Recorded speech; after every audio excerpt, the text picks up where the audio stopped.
S, Karnataka ರಾಜ್ಯ ರಾಜಕಾರಣದ ರಾಜ, ಹುಲಿ ಹುಟ್ಟು ಹೋರಾಟಗಾರ, ರೈತಪರ ಹೋರಾಟಗಾರ, ತಮ್ಮದೇ ಆದಂಥ ಸಾಕಷ್ಟು ಕಾರ್ಯಕ್ರಮಗಳನ್ನು ರಾಜ್ಯಕ್ಕೆ ನೀಡುವ ಮೂಲಕವಾಗಿ ಇಡೀ ರಾಜ್ಯದ ಜನರ ಮನೆ ಮಾತಾಗಿರುವ, ಮನಸ್ಸಿನಲ್ಲಿ ನೆಲೆ ನಿಂತಿರುವಂತಹ ರಾಜ ಹುಲಿ ಮಾಜಿ CM ಯಡಿಯೂರಪ್ಪನವರ ಮನೆಯಲ್ಲಿ ನಾವಿದ್ದೀವಿ. ಬನ್ನಿ ಅವ್ರನ್ನ ಕಾರ್ಯಕ್ರಮಕ್ಕೆ ಸ್ವಾಗತ ಮಾಡೋಣ. ಕಾರ್ಯಕ್ರಮಕ್ಕೆ ಸ್ವಾಗತ. ನಮಸ್ಕಾರ.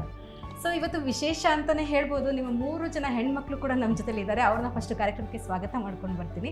ಸೊ ಮೊದಲನೇದಾಗಿ ನಮ್ಮ ಜೊತೆಲಿದ್ದಾರೆ ಈ ಮನೆಗೆ ಅಕ್ಕರೆ ಹಾಗೆ ಸಕ್ಕರೆ ಎರಡನ್ನೂ ಕೂಡ ಬೆರೆಸಿರುವಂತಹ 3 ಜನ ಹೆಣ್ಮಕ್ಳು. ಮೊದಲನೇದಾಗಿ ನಾನು ಅವ್ರನ್ನ ಕಾರ್ಯಕ್ರಮಕ್ಕೆ ಸ್ವಾಗತ ಮಾಡ್ತಿದ್ದೀನಿ. ಪದ್ಮಾವತಿ ಮೇಡಮ್ ಕಾರ್ಯಕ್ರಮಕ್ಕೆ ಸ್ವಾಗತ.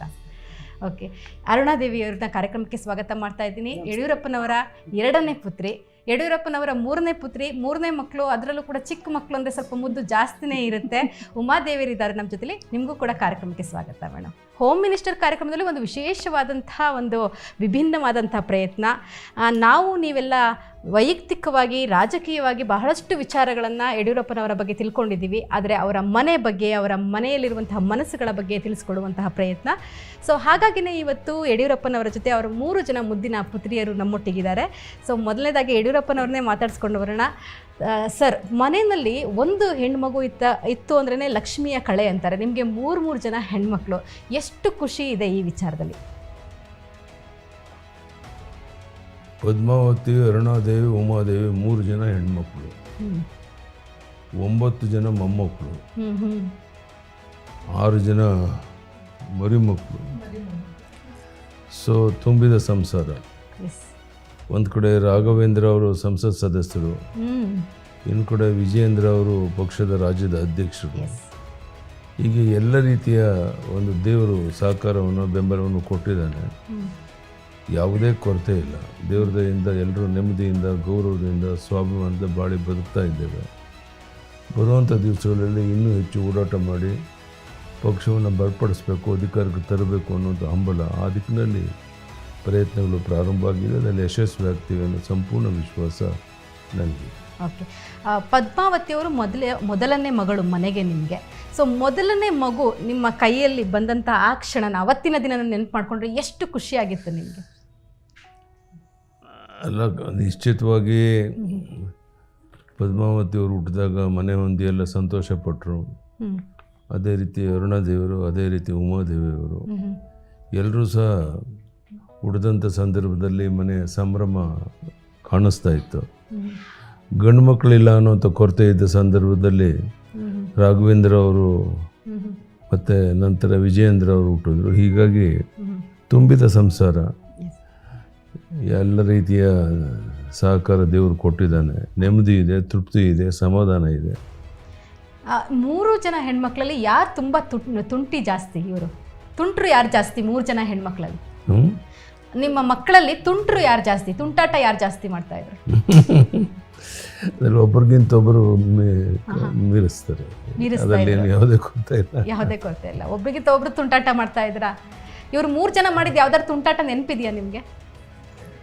ನೂರಾರು ನೆನಪಿದೆ. ಬಟ್ ಭಾಳ ಒಳ್ಳೆ ಒಂದು ಕುಟುಂಬ ಅನ್ನುವಂಥ ಖುಷಿ, ಸಂಭ್ರಮ, ತೃಪ್ತಿ. ಎಸ್.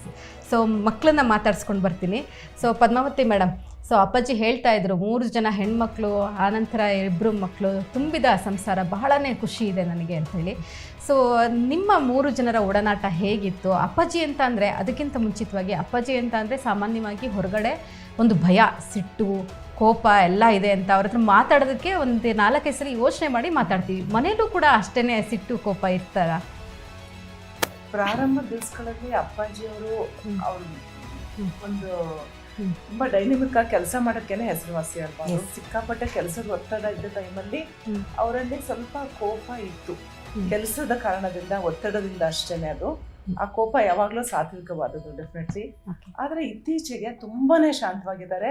ಹಾಗಾಗಿ ನಾವು ಚಿಕ್ಕ ವಯಸ್ಸಿನಲ್ಲಿ ಏನು ತುಂಬಾ ಅವರ ಜೊತೆಲಿ ಕಾಲ ಕಳೆಯೋಕ್ಕಾಗಿಲ್ಲ. ಆ ಕೊರತೆ ಎಲ್ಲ ತುಂಬಾ ಅಷ್ಟು ನಾವೆಲ್ಲ ಈಗ ಒಟ್ಟಿಗೆ ಒಡನಾಟ ಜಾಸ್ತಿ ಇದೆ. ಈಗ ಅವರು ನಮಗೆ ಸಮಯ ಕೊಡ್ತಿದ್ದಾರೆ, ನಾವು ಅವ್ರ ಜೊತೆಲಿರೋಕ್ಕೆ ತುಂಬಾ ಅದರಲ್ಲಿ ಸಂತೋಷ ಕಾಣ್ತಾ ಇದ್ದೀವಿ. ಆ ಥರ ಇರುತ್ತೆ. ಅರುಣಾದೇವಿ ಮೇಡಮ್, ಸರ್ ಹೇಳ್ತಾ ಇದ್ರು ಒಬ್ರಿಗಿಂತ ಒಬ್ರು ತುಂಟರಾಗಿ ಮೀರಿಸ್ತಾರೆ, ತುಂಟಾಟದಲ್ಲಿ ಮೀರಿಸ್ತಾ ಇದ್ರು ಅಂತೇಳಿ. ಸೊ ಸಣ್ಣ ವಯಸ್ಸಿನಲ್ಲಿ ನೀವು ಯಾವ ಥರ ತುಂಟಾಟ ಮಾಡಿ ಅಪ್ಪಾಜಿಯವ್ರ ಕೈಲಿ, ಅಮ್ಮನ ಕೈಲಿ ಒದೆ ತಿಂದಿದ್ದು ಉಂಟಾ?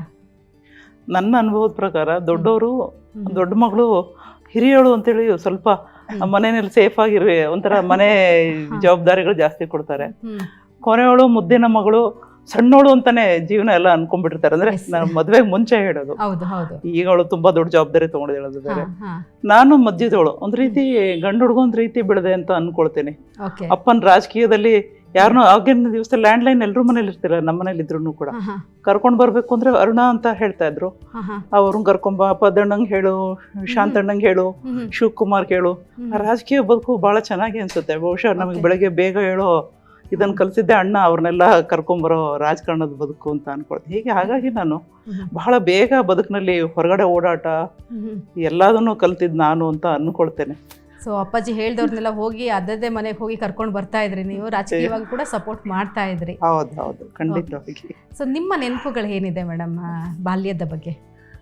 ಇವಾಗ ನಮ್ಮ ತಂದೆಯವರು ಇದು ಮೊದಲನೇ ಇಂಟರ್ವ್ಯೂ. ಐ ಥಿಂಕ್ ನಾವು 3 ಜನ ಕುತ್ಕೊಂಡು ಫಾದರ್ ಜೊತೆ ಕೂತಿರೋದು ಈಗ I think ಇದೇ ಮೊದಲನೇ ಈ ತರ ಪ್ರಯತ್ನ ಅನ್ಕೊಂತೀನಿ.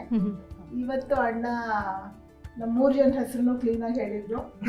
ಚಿಕ್ಕವರಿದ್ದಾಗ ಆಗಿರ್ತಿರ್ಲಿಲ್ಲ. ಬೆಳಗ್ಗೆ ಎದ್ದು ಉಮಾ ಅಂದ್ರೆ ಯಾರೋ ಒಬ್ರು ಓಡೋಗ್ಬೇಕಿತ್ತು, ನಾವೇ ಅಂತ ಅಲ್ಲ. ಉಮಾ, ಅರುಣ, ಪದ್ಮ ಅಂತ ಯಾರ ಹೆಸರಿದ್ರು ಯಾರು ಕಾಣ್ತೀವೋ ಅವ್ರು ಓಡೋಗ್ಬಿಟ್ಟು ಅವ್ರ ಮುಂದೆ ಸೆಕೆಂಡ್ಸ್ ಆಗಿ ನಿಲ್ಬೇಕಿತ್ತು. ಸೊ ನಮ್ಮ ಬಾಲ್ಯೆಲ್ಲ ಅವಾಗ ಯಾವಾಗ್ಲೂ ಮನೆ ತುಂಬಾ ಜನ. ಬೆಳಗ್ಗೆ ಎದ್ಬಿಟ್ಟು ನಾವು ಅವ್ರಿಗೆ ಕಾಫಿ ಕೊಡೋದು, ತಿಂಡಿ ಕೊಡೋದು. ಈಗ ಅರುಣಕ್ಕ ಹೇಳ್ದಾಗೆ ನಾವೇ ಹೋಗಿ ಓಡೋಗಿ ಕರ್ಕೊಂಬರೋದಿತ್ತು. ಚಿಕ್ಕವರು ಅಂತ ಸಾಮಾನ್ಯ ನಾನು ಅರುಣಕ್ಕ ಹೋಗಿ ಕರ್ಕೊಂಡ್ಬರ್ತಾ ಇದ್ವಿ. ಈ ರೀತಿ ನಮ್ ದಿನಚರಿ ಶುರುವಾಗ್ತಾ ಇತ್ತು. ಸೊ ತಂದೆಯವರು ಹೌದು ಅವಾಗ್ಲೂ ಸ್ವಲ್ಪ ಕೋಪ ಜಾಸ್ತಿನೇ. ಬಟ್ ಯಾವತ್ತು ನಮ್ಮಲ್ಲಿ ಕೈ ಮಾಡಿದವರೆಲ್ಲ ಅವ್ರ ಕಣ್ಣಲ್ಲೆಲ್ಲ ಸಿಟ್ಟಿರ್ತಿತ್ತು. ಅಮ್ಮನ ಹತ್ರ ಸುಮಾರು ಓದೇ ತಿಂದಿದ್ದೀವಿ. ತಲೆಹರಟೆ ಮಾಡ್ಕೊಂಡು ಅಪ್ಪ ಅಮ್ಮನ್ಗೋಸ್ಕೊಟ್ರೆ ಅಮ್ಮನೇ ತುಂಬಾ ಸ್ಟ್ರಿಕ್ಟ್. ಅಮ್ಮ ಸ್ಟ್ರಿಕ್ಟ್ ಇದ್ರು. ಬಿಕಾಸ್ ಅವ್ರ ರೊಟೀನ್ ಪೂರ್ತಿ ನಮ್ಗೆ ಸೆಟ್ ಆಗ್ಬಿಟ್ಟಿತ್ತು. ಬೆಳಗ್ಗೆ ತುಂಬಾ ಬೇಗ ಹೇಳೋದ್ರಿಂದ ಹಿಡಿದು ಸಾಯಂಕಾಲ ದೇವ್ರ ಮನೆ ಕೂತ್ಕೊಂಡು ಪ್ರಾರ್ಥನೆ ಮಾಡೋರ್ಗು ಇತ್ತು. ಅಮ್ಮ ತುಂಬಾ ಶಿಸ್ತಿನ ಡಿಸಿಪ್ಲಿನ್ ಸೆಟ್ ಮಾಡ್ಬಿಟ್ಟಿದ್ರು. ಅಪ್ಪಾಜಿನ ಅವ್ರ ಕಣ್ಣಲ್ಲೇ, ಅವ್ರ ಕಣ್ಣಲ್ಲಿ ಕಂಡಿಟ್ಟು ನೋಡಿದ್ದೇ ನಾವು ಕಡಿಮೆ ಅನ್ಕೋಬಹುದು. ಅಷ್ಟೊಂದು ಗ್ಯಾಪ್ ಮೇಂಟೈನ್ ಮಾಡ್ತಾ ಇದ್ವಿ. ಹಾಗಾಗಿ ಆ ರೀತಿ ಬಾಲ್ಯನೇ ಜಾಸ್ತಿ ನೆನಪಿದೆ. ಸರ್ ಮಕ್ಳು ಹೇಳಿದ್ರು ಬಹಳಷ್ಟು ರಾಜಕೀಯದಲ್ಲಿ ಬ್ಯುಸಿ ಆಗಿರ್ತಿದ್ರಿ ನೀವು. ಆ ರಾಜಕೀಯದ ಒತ್ತಡ ನಡುವೆ ಫ್ಯಾಮಿಲಿಗೆ ಟೈಮ್ ಕೊಡಕ್ ಆಗ್ತಿರ್ಲಿಲ್ಲ. ಆ ಬೇಸರ ಇದೆಯಾ? ಯಾವ ಥರ ರಿಗ್ರೆಟ್ ಮಾಡಿದ್ದೀರಾ ನನ್ನ ಫ್ಯಾಮಿಲಿಗೆ ಟೈಮ್ ಕೊಡಕ್ ಆಗ್ಲಿಲ್ಲ ಅಂತ? ಸಹಜವಾಗಿ ರಾಜಕೀಯ ಕ್ಷೇತ್ರದಲ್ಲಿದ್ದರಿಂದ ಆ ಸಮಯ ಈ ಸಮಯ ಅಂತೆಲ್ಲ ರಾಜ್ಯದ ಉದ್ದಗಲಿಗೆ ಓಡಾಟ ಮಾಡುವಂಥ ದೊಡ್ಡ ಜವಾಬ್ದಾರಿ ಇತ್ತು.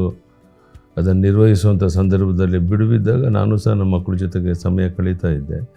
ಎಲ್ಲರೂ ಸಹ ಭಾಳ ಪ್ರೀತಿ ವಿಶ್ವಾಸದಿಂದ ನಾನು ನೋಡ್ಕೊಳ್ತಾ ಇದ್ದರು. ಭಾಳ 3 ಜನ ಹೆಣ್ಮಕ್ಳು ಭಾಳ ಪ್ರೀತಿ ವಿಶ್ವಾಸದಿಂದ ಇರ್ತಾಯಿದ್ರು. ಅದೇ ರೀತಿ ರಾಘವೇಂದ್ರ, ವಿಜಯೇಂದ್ರ ಸಹ ಅದೇ ರೀತಿ ಒಳ್ಳೆಯ ಸ್ಥಾನಮಾನಗಳಲ್ಲಿದ್ದಾರೆ. ಅವರು ಸಹ ನೆಮ್ಮದಿಯಿಂದ ಅವರು ಜವಾಬ್ದಾರಿಗಳು ನಿರ್ವಹಿಸ್ತಾ ಇದ್ದಾರೆ. ನನಗೆ ತುಂಬ ಸಂತೋಷ ಇದೆ, ತೃಪ್ತಿ ಇದೆ, ಸಮಾಧಾನ ಇದೆ.